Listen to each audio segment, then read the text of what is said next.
This program is rated PG. It contains themes and scenes which may not be suitable for very young audiences. Parental guidance is advised.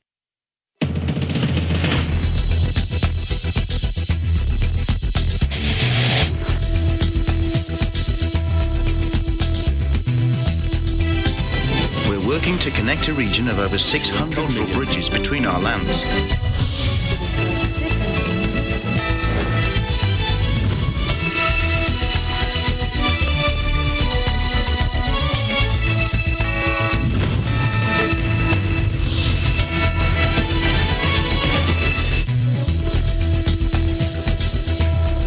Hello, I'm Alma Angeles and you're watching ASEAN in Focus. We're coming to you live from Manila and Vietnam. Hello, Eliana.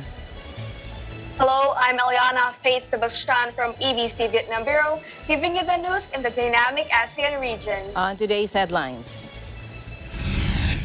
the Philippines will send black boxes of a Lockheed C-130 aircraft that crashed at the weekend to the United States for analysis. The biggest party in Malaysia's ruling coalition said Thursday it was withdrawing support for the embattled Prime Minister and urged him to step down to make way for a new leader. In Singapore, larger groups of 5 people will now be allowed to dine in at eateries from next Monday, and gyms and fitness studios can conduct indoor high-intensity or mask-off sports and exercise in groups of up to 5. 9 million people in Ho Chi Minh City have been ordered into lockdown as the commercial hub struggles to contain the Vietnam's most serious COVID-19 outbreak so far.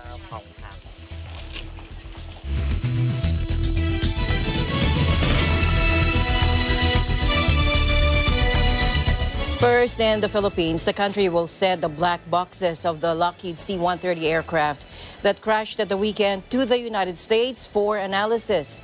The CVR records flight crew conversations, and the flight data recorder holds information about the speed, altitude, and direction of the plane. They could also explain what caused the C-130, which the military said was in very good condition, to crash in sunny weather. According to a Reuters report, U.S. Defense Secretary Lloyd Austin offered additional support to the Philippines' counterpart Delfin Lorenzana when they spoke by phone on Tuesday to discuss the crash. They also discussed the critical medical evacuation support provided by U.S. personnel and other possible assistance, including victim identification, according to a statement released in Washington.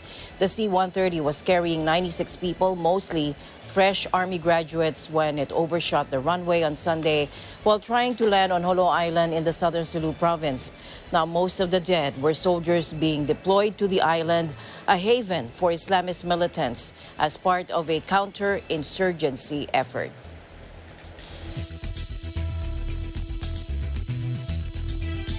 The biggest party in Malaysia's ruling coalition said Thursday it was withdrawing support for the embattled Prime Minister and urged him to step down to make way for a new leader. Ruby Tinawin reports from Kuala Lumpur. Hello, Ruby. Hello, Eliana.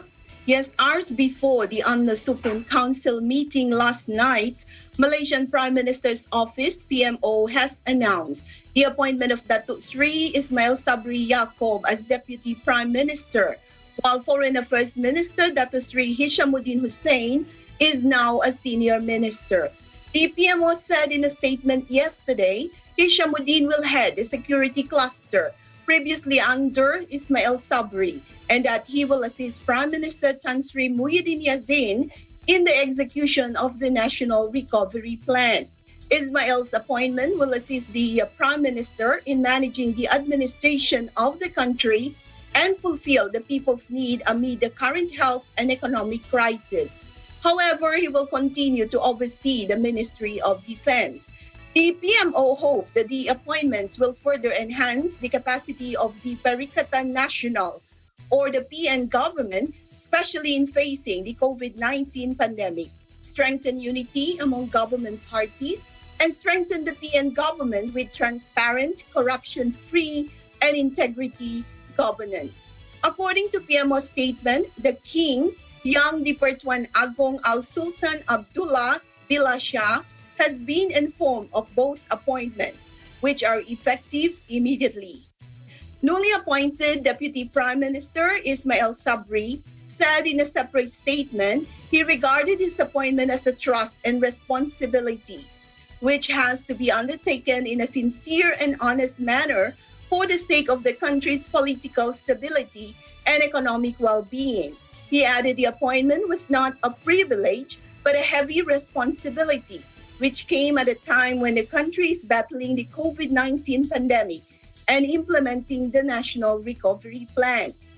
Hishamuddin also said he is determined to carry the responsibility well, adding that he realizes the high expectations of the people amid the pandemic.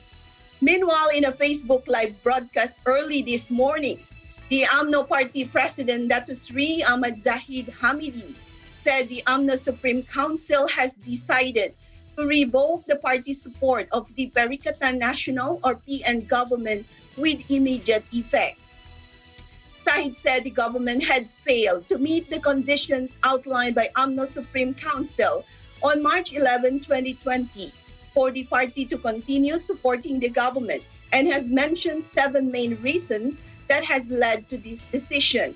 The PN government, according to Zahid, has failed in effectively addressing the pandemic and has issued inconsistent policies that has led to ineffective implementation of lockdown.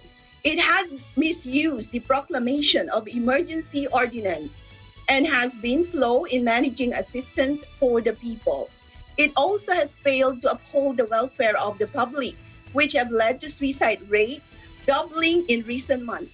And it also failed to ensure political and economic stability, which drove away investors. And also, Zahid said it had failed to abide by the calls from the king and the Malay rulers to reconvene the parliament. Zahid has also called on Prime Minister Tan Sri Muhyiddin to step down from his post. Back to you, Eliana. All right, thank you for your updates, Ruby. You stay safe and healthy. Yes, reporting live here in Malaysia, this is Ruby Tinawi. We live in interesting times. And back here in the country, President Duterte has admitted that he is sold on the idea of joining the 2022 vice presidential race. The president made the admission during his meeting with the Partido Demokratiko Pilipino Lakas ng Bayan or PDP Laban executives and other government officials at Malacanang's Malago Clubhouse in Manila on Monday night. Again, let's listen in. I am touched by the outpouring of sentiments, at least yung grupo sa PDP,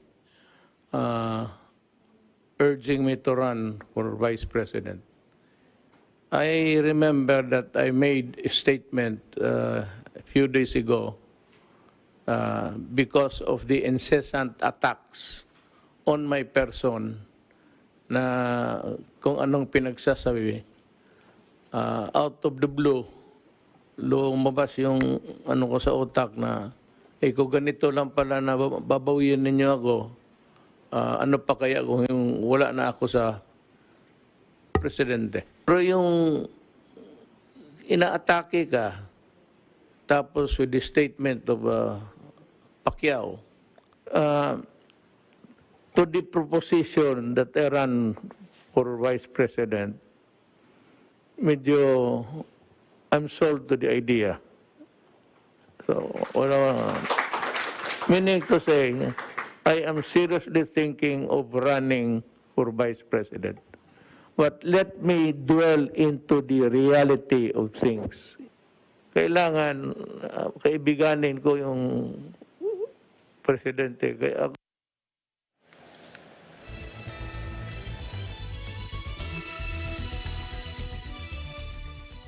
In Thailand, a lockdown may be considered to curb the spread of COVID-19 if new cases continue to surge. Here's Aaron Blue from our EBC Thailand Bureau to tell us more.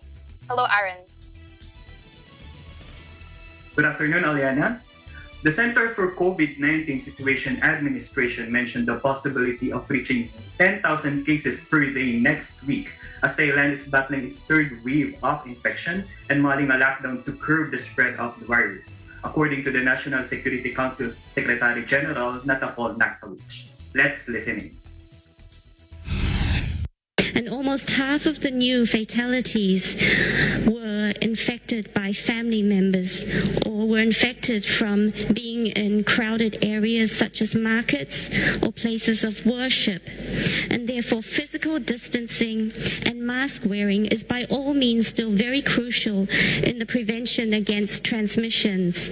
And even while being among family members in a casual settings, we cannot let our guards down. So what we are experiencing right now in Thailand is a rapid spread of the Delta strain.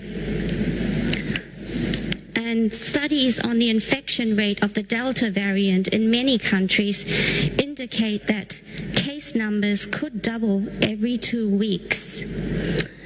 This study also suggests that Thailand may see up to 10,000 new daily cases very soon.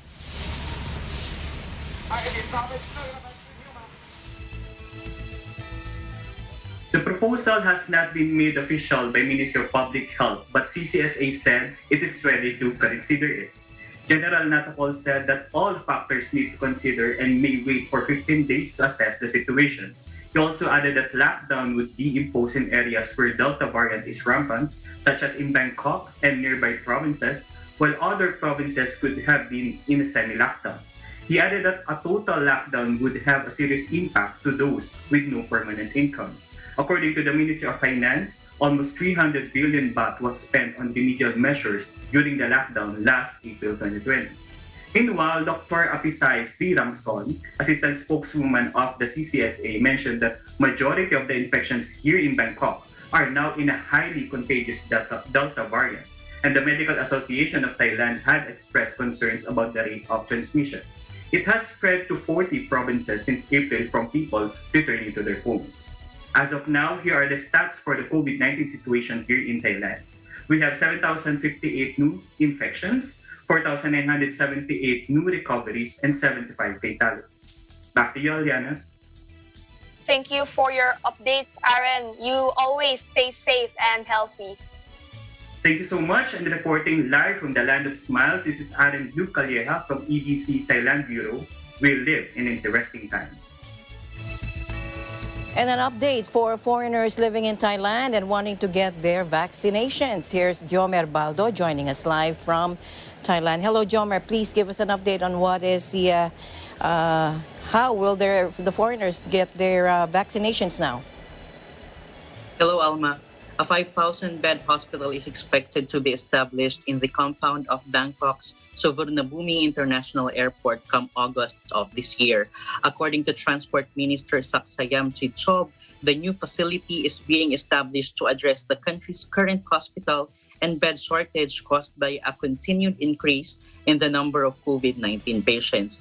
The Transport Ministry has been asked by the Public Health Ministry to set up a field hospital in the airport's 100,000 square meter area of the Satellite 1 building. The building levels will have separate space assignments. The second floor will be used for intensive care unit and doctors' facilities, while the third and fourth floors will be used for the treatments of mild and asymptomatic patients. According to the minister, the new facility will open just in time, as the lease for the Basarakum Field Hospital at Impact Buang Thong Thani will expire next month, and the new field hospital at the airport will be able to accommodate 3 times as many as patients.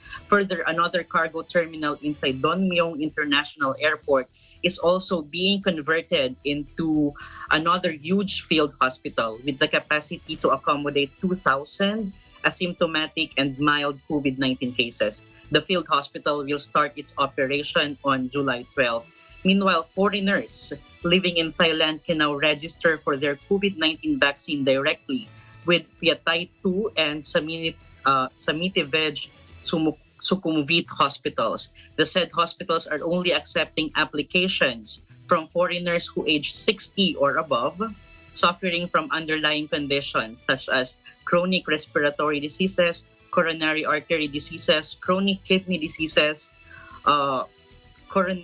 cerebrovascular diseases, diabetes or obesity, and cancer patients undergoing chemotherapy.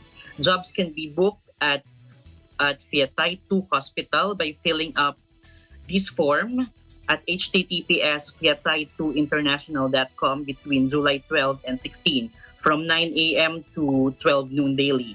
And at the Samitijev Sukhumvit Hospital through direct email at info@samitijev.co.ph or call 02-022-2222. The hospital will call the applicant to set an appointment after receiving the details. For further information, interested foreigners may contact the Department of Disease Control by sending email to oicbcchotline@gmail.com or by calling their hotline. Back to you, Alma. Thank you very much, Jomer, for your updates on the opening of more hospitals to accommodate more patients and for your update on foreigners living there. Thank you for your time. Thanks to Alma reporting live from Bangkok, Thailand. I am Jomer Bondet Baldo. We live in interesting times. 9 million people in Ho Chi Minh City have been ordered into lockdown as the commercial hub struggles to contain Vietnam's most serious COVID-19 outbreak so far. Joining us live is Ralph Wandolf Empire of EBC Vietnam Bureau. Hello, Ralph. Hi there, Liana. That's right. Ho Chi Minh City will go into lockdown under Government Directive 16 for 15 days starting tomorrow. But the regulations will ensure the least disruptions to people's lives as possible. Nguyen Thanh Phong, the chairman of Ho Chi Minh City, made a statement yesterday in a meeting with the National Committee for COVID-19 Prevention and Control as the outbreak in the Southern Economic Hub is worsening with hundreds of new community infections a day and total caseload topping 8,000 today.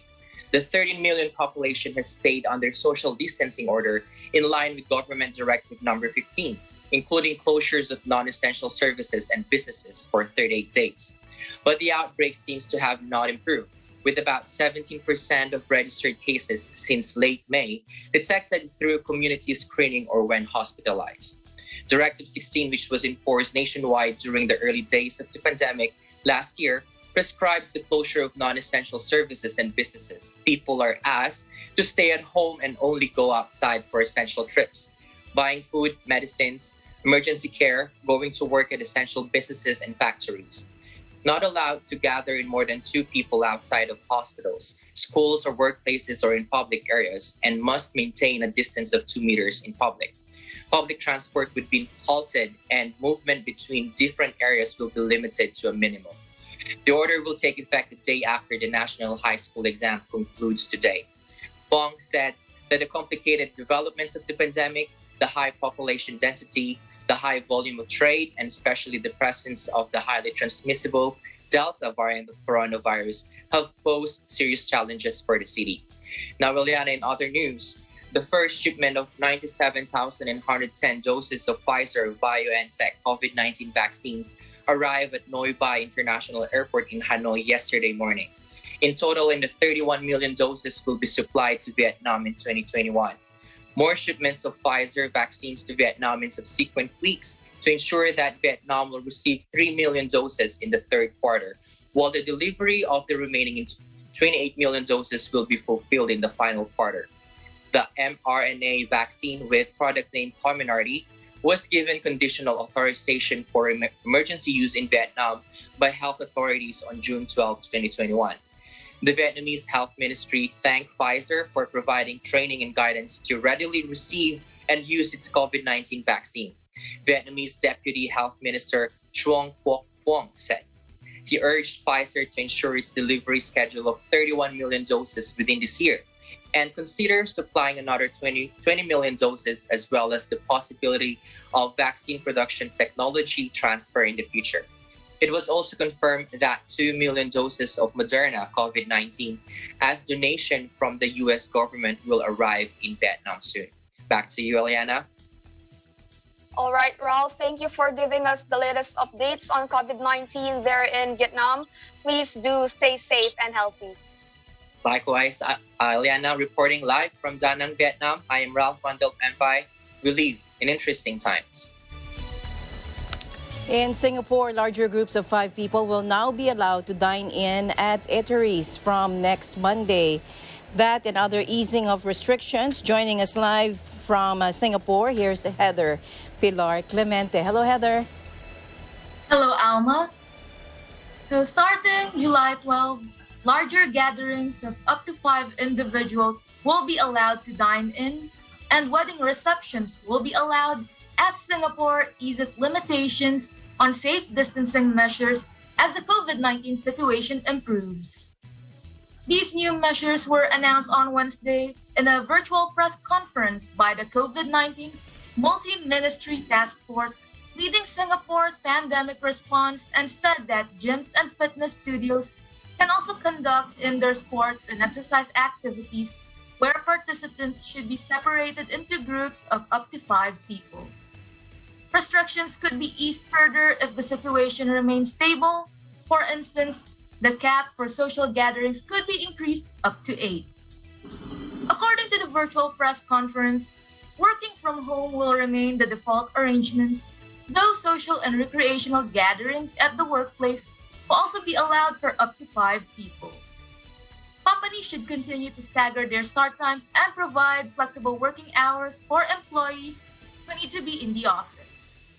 Co-chair of the COVID-19 Multi-Ministerial Task Force, Lawrence Wong, said that the wedding receptions can also resume with no more than 250 people if the pre-event testing is in place.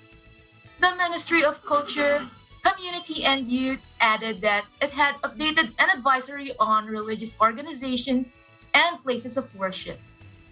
As Singapore considers different measures for individuals who have received their jabs under the National Vaccination Program, Health Minister Ong Ye Kung indicated that individuals who are completely vaccinated may be allowed to meet in groups of up to 8. Back to you, Alma. Thank you very much for that report and update on Singapore. And hopefully we get more updates on this developing story of COVID-19 from around the world, especially from you. Thank you very much. Thank you for your time. Thank you very much, Alma. Reporting live from EBC Singapore, I'm Heather Pilar Clemente. We live in interesting times. And there's stormy weather ahead for Cambodia. That and more from Crystal Ann Ballesteros, EBC Cambodia Bureau, joining us live. Hello, Crystal. Hi, Eliana, you are right. The Ministry of Water Resources and Meteorology reported on the upcoming weather from July 6 to July 13. The ministry reported that during that time span, the country will experience moderate to heavy rain along with thunderstorms and strong winds. The ministry also sent an alert to tell the people to be careful as strong rain and winds as well as thunderstorms may happen anytime. A warning was also sent to boatmen and seafarers to be careful as waves may be strong on bodies of water. On the other hand, we have another news according to the Phnom Penh Post via Asian News Network. A 3-day discovery tour across northwestern Cambodia's Siem Reap province has been named the world's #1 luxury tour for U.S. travel firm TripAdvisor Incorporation in the 2021 Traveler's Choice Best of the Best Things to Do Awards. The package includes a tour on the main circuit in Angkor Wat Park and beyond to Nom Kulen National Park and its refreshing waterfalls, the famous floating villages on Tonle Sap Lake, and endearing Bantay Srey Temple or Citadel of Women, according to the TripAdvisor website. Pacific Asia Travel Association Cambodia Chapter Chairman Tun Senan told the Post on June 27 that with its well-known and trusted brand, TripAdvisor's recognition of the Siem Reap excursion as a luxury tour would provide a boost for the kingdom's ailing tourism industry. He also noted that the Cambodian tourism sector remains in deep slumber as the world grapples with the ebbs and flows of the COVID-19 tides. But this latest accolade will serve to accentuate the tourism potential that exists in the kingdom. He also said that although guests cannot travel to Cambodia, he believed the kingdom will benefit a lot through TripAdvisor, especially in the fourth quarter of this year. The Ministry of Tourism is working closely with the relevant ministries to achieve the plan of opening the doors and receiving international tourists again.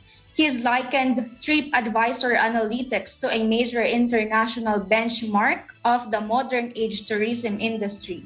Cambodia Association of Travel Agents advisor Ho Van Dee pointed out the kingdom's repute among international tourists as a place of natural beauty, culture, and history. TripAdvisor ratings will significantly speed up recovery of the sector and redress the sharp decline witnessed over the past year due to the global COVID-19 crisis.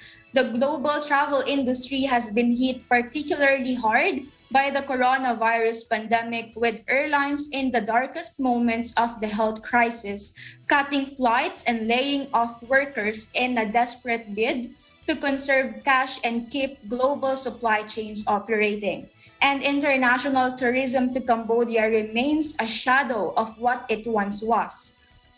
The kingdom welcomed just 82,839 international tourists in the first 4 months of this year, plummeting by 93% on a yearly basis from 1,160,067. Back to you, Eliana. Thank you, Crystal, for all your updates. I hope that you always stay safe and you take care always. You also, Eliana, reporting live from the Kingdom of Wonder, Cambodia. I am Crystal Ann Ballesteros. We always live in interesting times. ASEAN in Focus will be right back. Please stay tuned.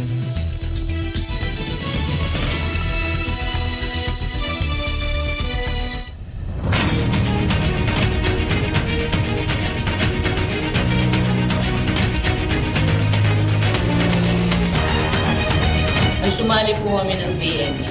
Mas lalong nagbago yung buhay po namin kasi nagbuhayan kami ng pag-asa na makasaya ulit ng sama-sama. Gagawin namin yung best namin para makulong. Lahat itatry namin para talaga makamit yung mga pangarap namin. Ito na yung pangarap namin. Lalaban namin ko.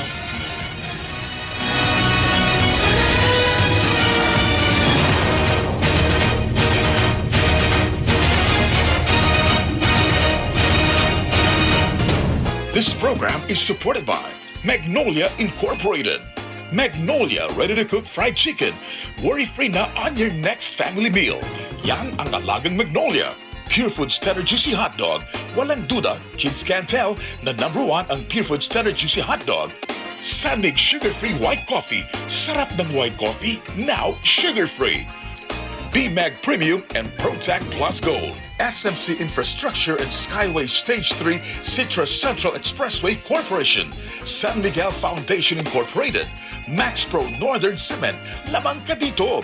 Petron Corporation. SMC Global Power. San Miguel Aero City Incorporated. Bank of Commerce, an affiliate of San Miguel Corporation.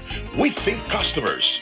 We are IT Philippines Incorporated. Dynabank, your success is our business. Kubert, your ultimate MAPS air conditioning solutions. Events happen around us all the time. In our community, in our country, around the world. Events that affect people, move communities, or simply inspire us. Interesting events that people need to know. In these interesting times, we continue to be a competent partner in delivering news about these events. Fast, accurate, balanced. Eagle News, because we live in interesting times.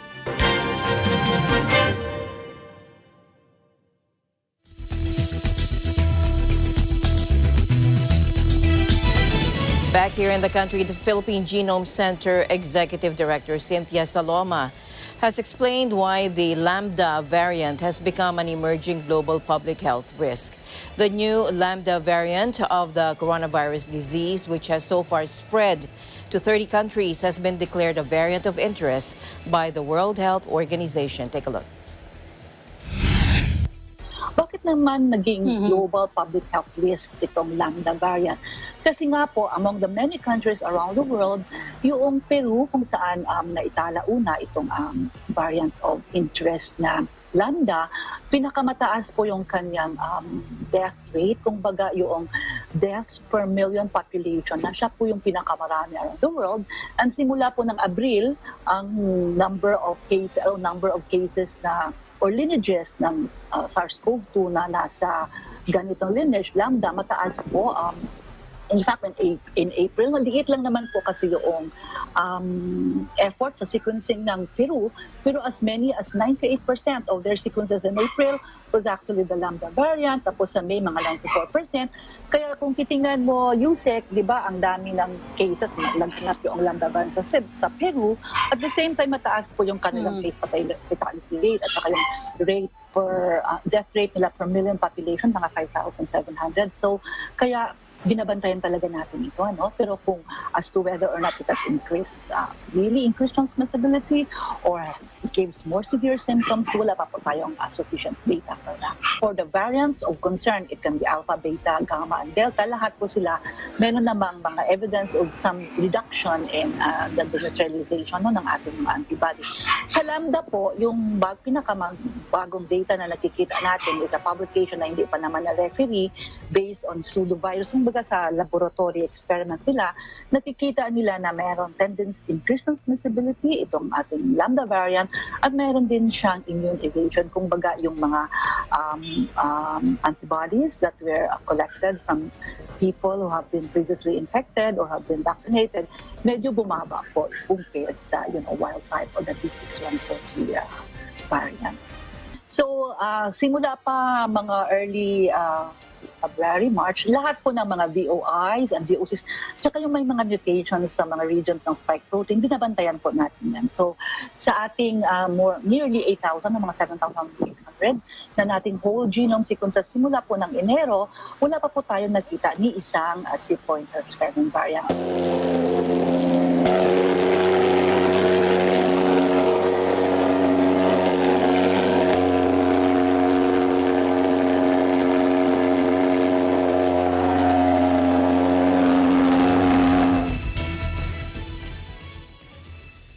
It is still too early to put a timetable on when COVID-19 restrictions will be lifted, as the country has yet to vaccinate a large part of its population, Defense Secretary Delphine Lorenzana said on Wednesday. Hirap pang maglagay ng timetable ngayon o timeline kung kailan natin i-lift yung restrictions, dahil unang-una, tulad na sinabi ni Cabsec Nograles, ay hindi pa malaking numero yung ating nabakunahan at hindi pa tayo makaka-acquire ng herd immunity. Ngayon, lahat kami doon sa IATF, gusto rin naming matanggal yung restriction dahil nakikita naman natin ang paghihirap ng mga mamamayan. Kaya lang, dapat tayo makinig sa mga eksperto, sa mga doktor, mga expert niyan, at alam nila yung mga ang characteristics nitong mga virus na to. Hindi lang basta namin sinasabing lockdown, kundi kinukonsulta namin sila. So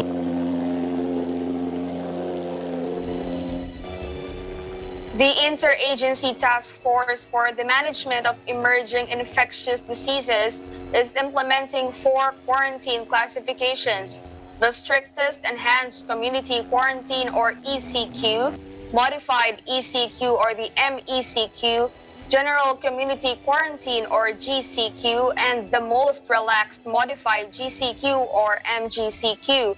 The National Capital Region and the provinces of Rizal and Bulacan are under GCQ with some restrictions, while the provinces of Cavite and Laguna are under GCQ with heightened restrictions from July 1 to 15.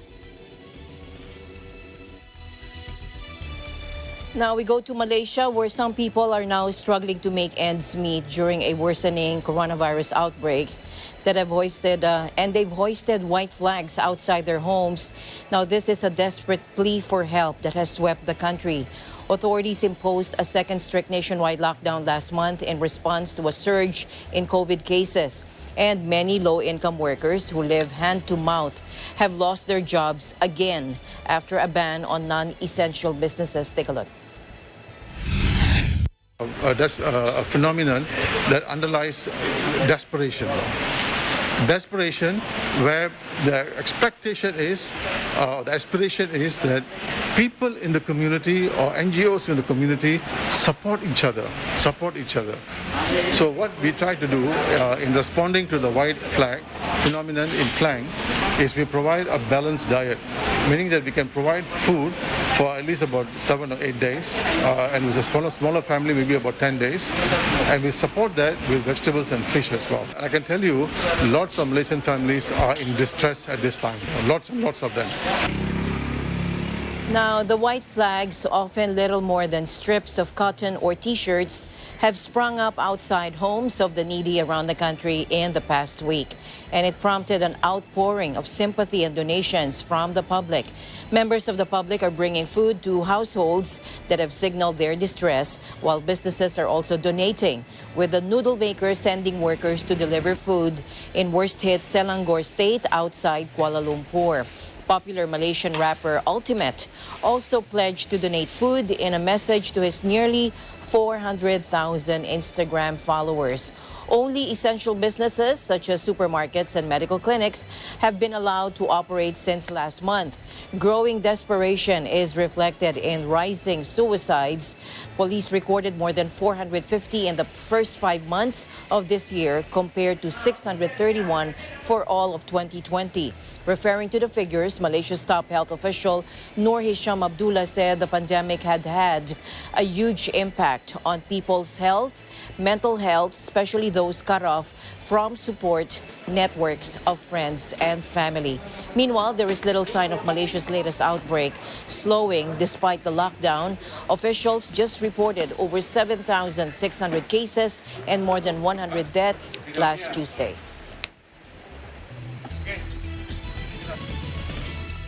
President Rodrigo Duterte on Monday vowed to go after sellers of fake COVID-19 vaccines in the country. In a pre-recorded public address, Duterte issued a stern warning against unscrupulous individuals selling fake vaccines or suffer the consequences of their actions. Let's take a look.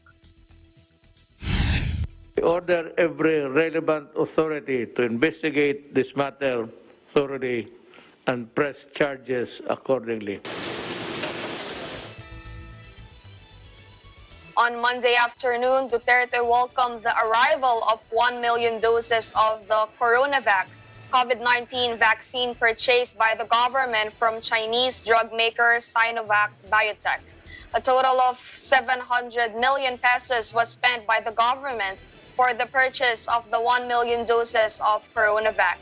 In total, the government intends to buy 25 million doses of CoronaVac. The previous 2 shipments of CoronaVac, totaling to 1 million doses, were donations from the Chinese government.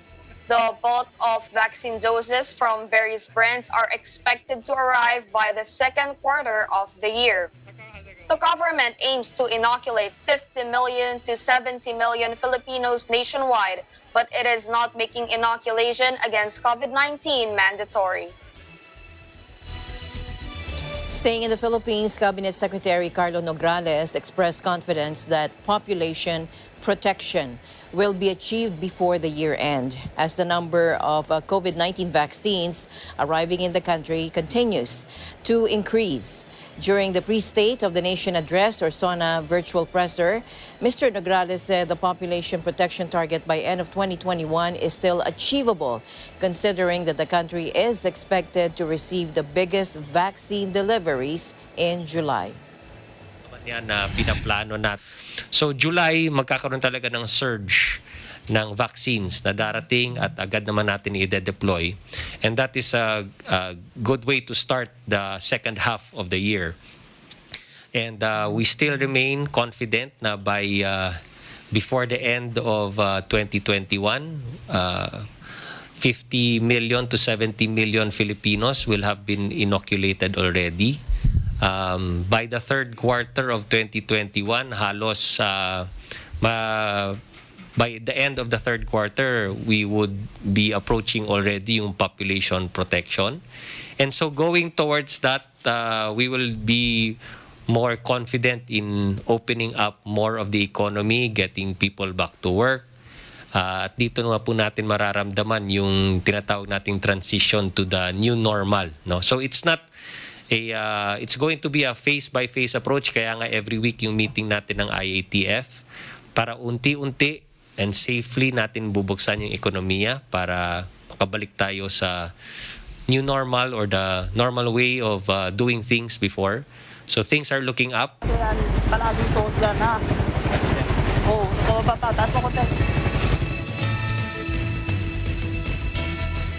The United States began sending Vietnam 2 million doses of COVID-19 vaccine Tuesday, the White House said in its latest assistance to countries struggling to tame the pandemic. The Moderna vaccine shipment, part of a first 80 million doses that President Joe Biden has pledged to allocate worldwide, should arrive in Vietnam this weekend. A White House official who spoke on condition of anonymity told AFP. This is just the beginning of doses being shipped to Southeast Asia, the official said. 1 million doses went to Malaysia on Monday, and last week, the White House announced delivery soon of 4 million doses to Indonesia. Other regional countries in line for a share of the 80 million doses are Cambodia, Laos, Papua New Guinea, the Philippines, and Thailand. The Biden administration officials said the delivery to Vietnam made through the World Health Organization's COVAX program is part of a strategy aimed at ending the pandemic everywhere. In June, China sent 500,000 Sinopharm vaccine doses to Vietnam, although these were aimed at Chinese nationals in the country and Vietnamese traveling to China. But the U.S. donation is not part of the so-called vaccine diplomacy contest with China or Russia, the official said, even if both Beijing and Moscow have been using their domestically produced vaccines to deepen influence across the world. We are sharing these doses not to secure favors or extract concessions. Our vaccines do not come with strings attached, the official said, repeating the White House's established line. Meanwhile, Indonesia expanded its nationwide restrictions on Wednesday to combat its deadliest coronavirus wave, while many wealthy nations are lifting restrictions because of successful vaccination drives. The World Health Organization chief warned that the pandemic remains in a very dangerous phase. Take a look. Because we're in a very dangerous period of this pandemic. In those countries with low vaccination coverage, terrible scenes of hospitals overflowing are again becoming the norm. But no country on earth is out of the woods yet. The Delta variant is dangerous and is continuing to evolve and mutate, which requires constant evaluation and careful adjustment of the public health response. Now, Indonesia yesterday reported a daily record of 1,040 coronavirus deaths, while fresh infections topped 34,000. On Wednesday, the government expanded restrictions across Indonesia after earlier clampdowns on the capital Jakarta and some other areas. The wider restrictions include forcing the majority of non-essential employees to work from home, as well as limiting shop and restaurant hours. The Muslim-majority country's mosques and churches were also closed in the highest risk areas. And the new restrictions would apply to dozens of cities and extend across the vast archipelago nation of nearly 270 million people, which has been hammered by the highly infectious Delta variant that was first detected in India. The country's hospitals are already buckling under the pressure as a wave of sick patients flood the overwhelmed healthcare system.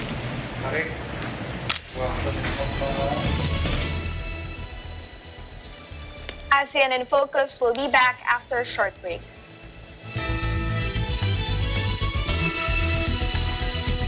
Hey there, Arnie Aquino here at Hatley Castle, one of the filming locations for the X-Men series. Don't forget to tune in to Digital Nest only on Net25.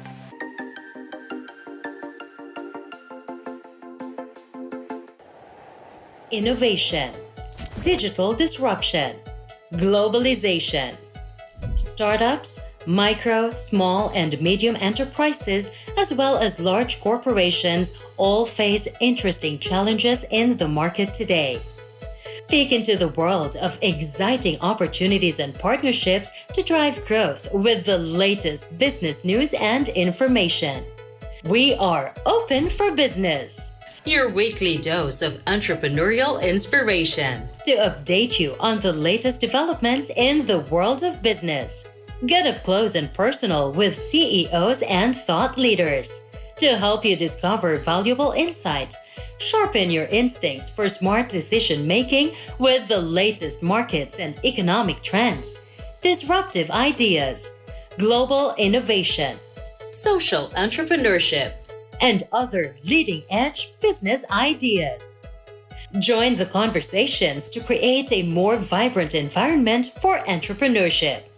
Catch Open for Business, from vision to action.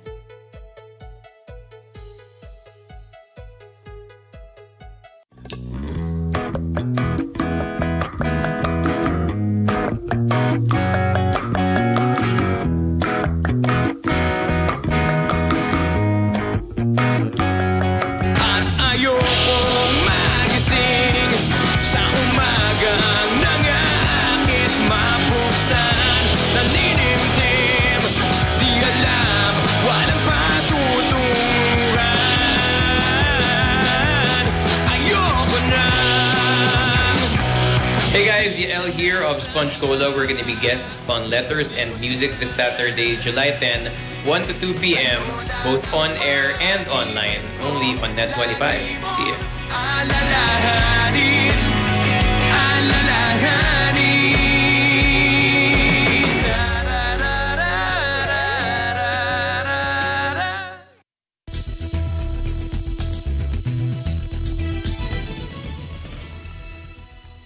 Welcome back to ASEAN in Focus. A Singaporean teenager was sentenced to 9 months probation and 40 hours of community service Wednesday for sending Instagram death threats to French footballer Neil Maupay after an English Premier League match. Let's take a look.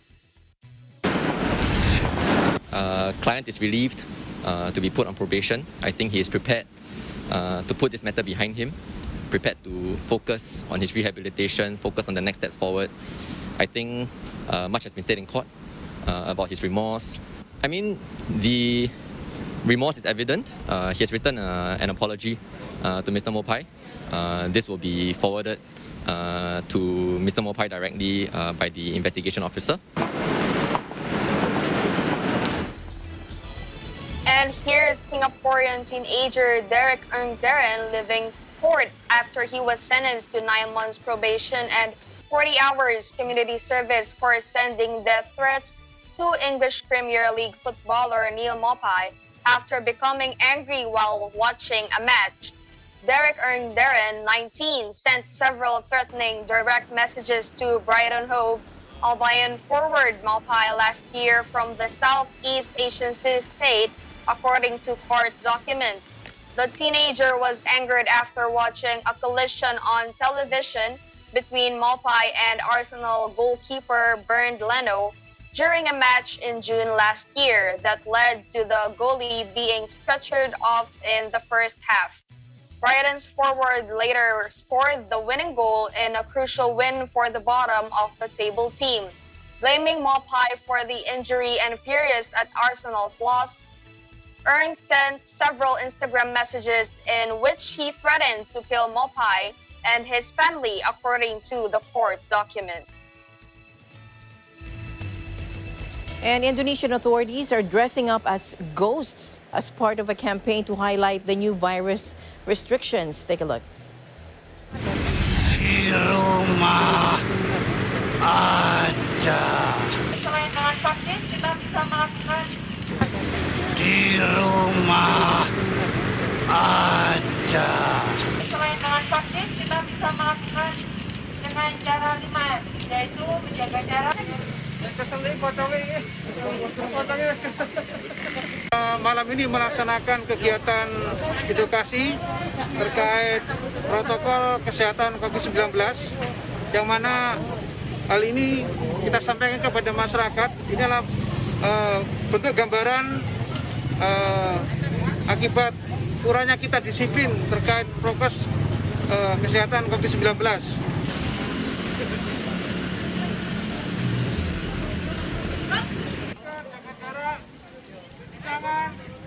Bos.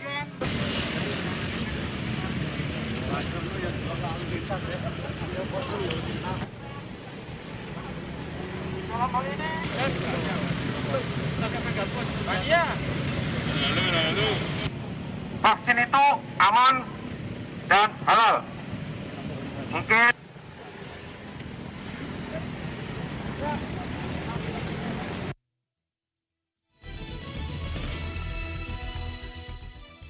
And here's a video courtesy of STG Foundation from Thailand as presented during the 15th ASEAN Go NGO Forum on Social Welfare and Development with the theme Strengthening Family Resilience and Solidarity, Braving the Adversity and Adapting to the New Normal, held on 21 September 2020 online. Let's watch this. ถึงทุกคนที่เจอวิกฤตไม่รู้เรื่องนี้จะจบลงเมื่อไหร่นี่ก็จะหมดปีละมันแย่ที่สุดในชีวิตเลยเนาะไม่รู้ว่าตอนนี้ทุกคนเสียอะไรกันไปบ้าง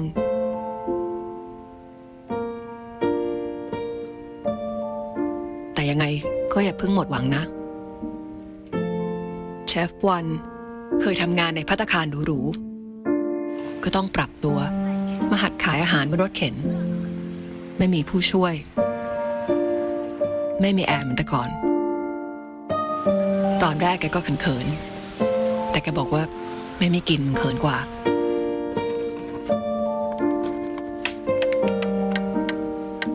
พี่เติร์กเจ้าของบาร์ถูกสั่งปิดเลยต้องปรับร้านมาเริ่มขายกาแฟจริงๆพี่เขาเองก็ไม่ได้เดือดร้อนเท่าไหร่แต่ก็นึกถึงลูกน้องที่ยังต้องรับผิดชอบอยู่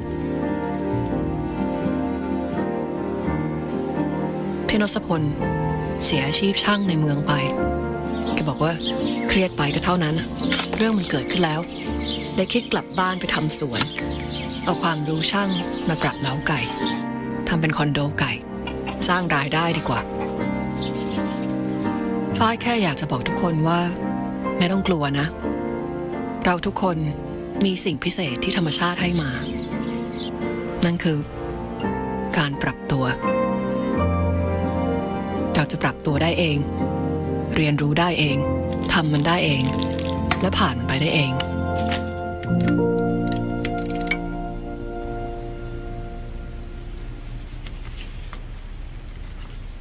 ฝ้ายเองก็ต้องปรับมันมาทั้งชีวิตเหมือนกัน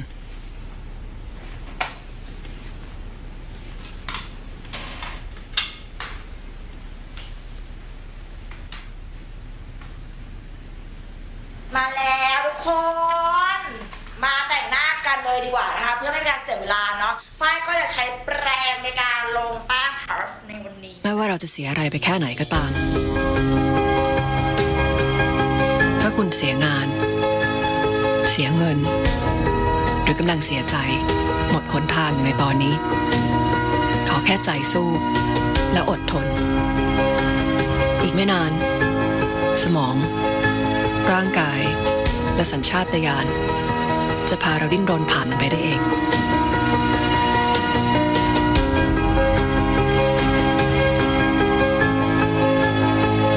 ถ้ายังไม่สูญเสียลมหายใจเชื่อเถอะยังไงคุณก็จะรอด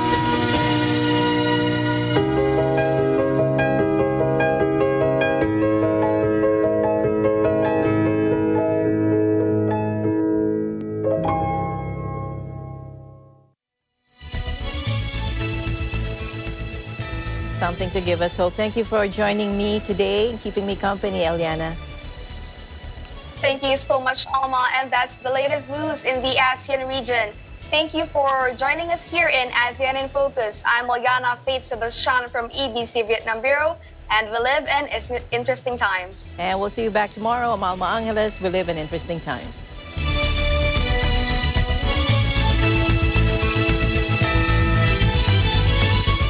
Mapupuno ng saya